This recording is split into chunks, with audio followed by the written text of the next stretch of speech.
Welcome to the basic tutorial for Digitigrade walking. In this tutorial, I will explain how to set the posture, give instruction on what to do while in motion, and provide safety information to remember as you practice. Walking Digitigrade has helped me and many others recover from injury and is an excellent method for improving circulation throughout the entire body. Lessening joint pain is the first reason to practice this walking method. Over time, by walking Digitigrade, one can lessen and potentially eliminate joint popping that could eventually lead to arthritis. The solution lies in training the optimal level of tension into your muscles to hold your joints in alignment, eliminating joint dislocations and their associated popping sounds. With this new level of tension, your blood will flow smoothly, waking up areas of your body that were previously stagnant and underused. This method of movement can be adopted as a full-time lifestyle or as an exercise that can be practiced periodically to alleviate joint pains from everyday life or high-impact fitness. The posture takes at least 6 months to 1 year to develop to the point of effortlessness and ease, requiring you to practice for small periods of time daily before you are able to sustain holding it indefinitely. Gradually, you ramp up the practice periods until you are able to remain Digitigrade for minutes and hours at a time. Start slowly, only practicing by walking in a straight line for 30 seconds a day at first.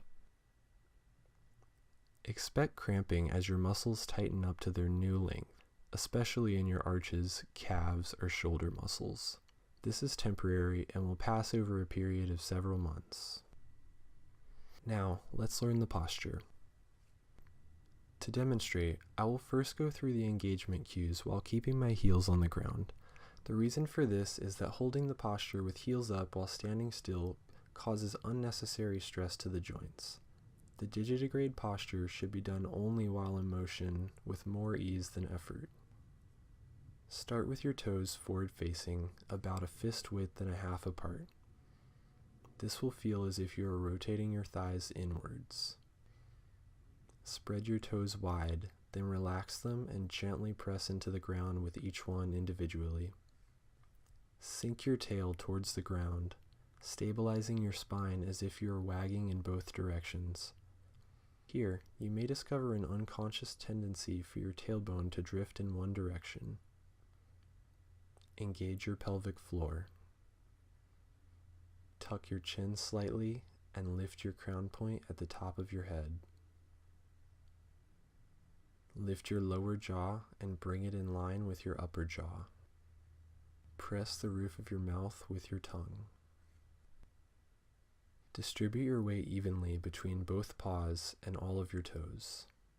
If there is a tendency to lean into the outer edge of your paw, greater attention to sinking into the inner edge of your paw is needed. If there is a tendency to lean into the inner edge of your paw, greater attention to sinking into the outer edge of your paw is needed. Trust that the ground will support you. Sink your weight with a preference for leaning into your forepaws. Bend your knees a bit and sit back in your hips. Lift your thighs up into your hip sockets gently. Initiating from within your hip sockets, move your knees away from your midline.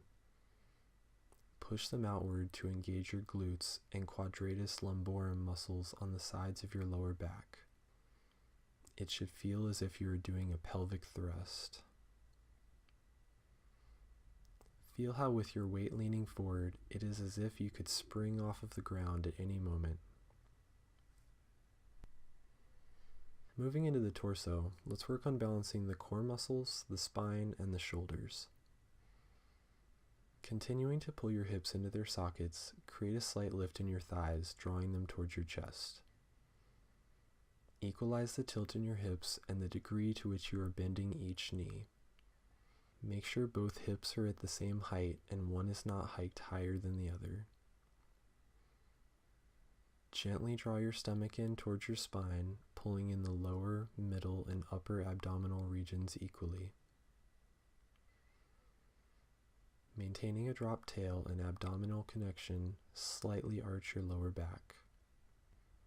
Lift the front of your hips a bit to balance out the arching of your lower back. Lift your chest without disconnecting from your abdominals. If your bottom rib begins to stick out, bring it back in. To set your shoulders, start by lifting your arms overhead. Then, make the opposite action, like making a snow angel, and continue moving your arms downward until they come to your sides. Try to get your elbows to touch together behind your back. Squeeze your shoulder blades together. Soften all of the shoulder engagement you just set up, making the posture less about strength and more about lightness. Balance between lifting your shoulders up and pressing them back and down. Then, internally rotate your forearms and lift them up, engaging your biceps.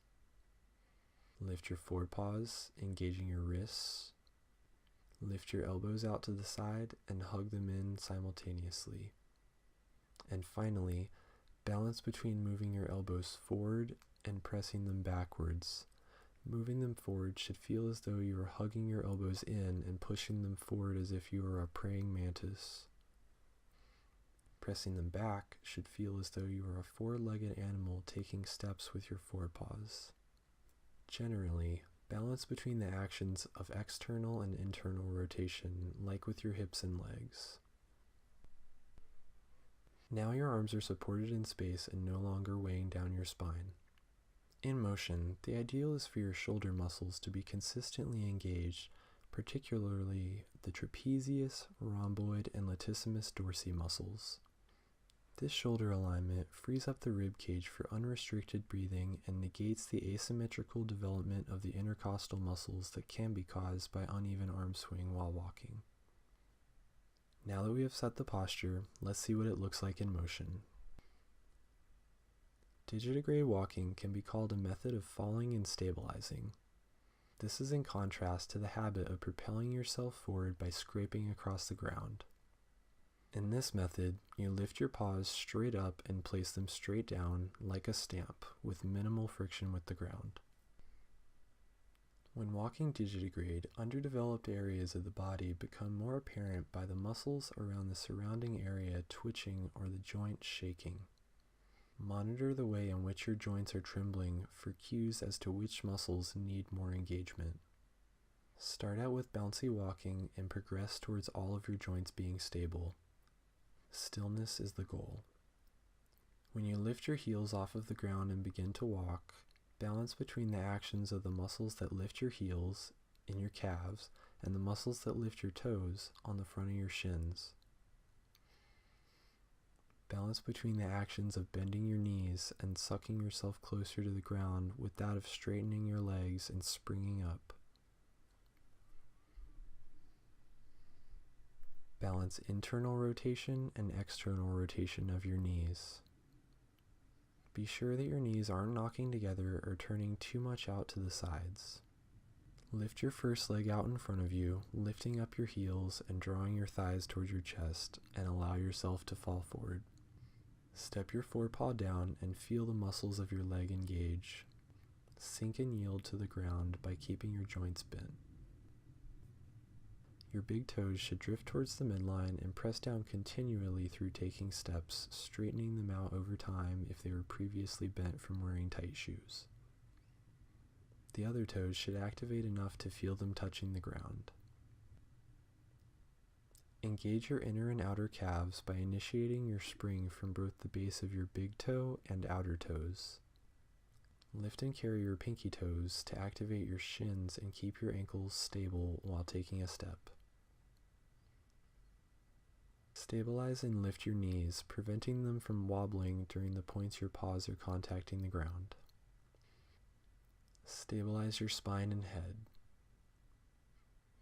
Minimize arm swing, stabilizing your shoulder blades and rib cage. Continue falling forward and stabilizing, dropping your tail and lifting your crown. That wraps up the basic tutorial. Remember to keep your practice periods short in the beginning and rewatch this video as many times as is necessary to commit the alignment cues to memory. If you have any questions, feel free to ask them in the comments. Thank you for watching.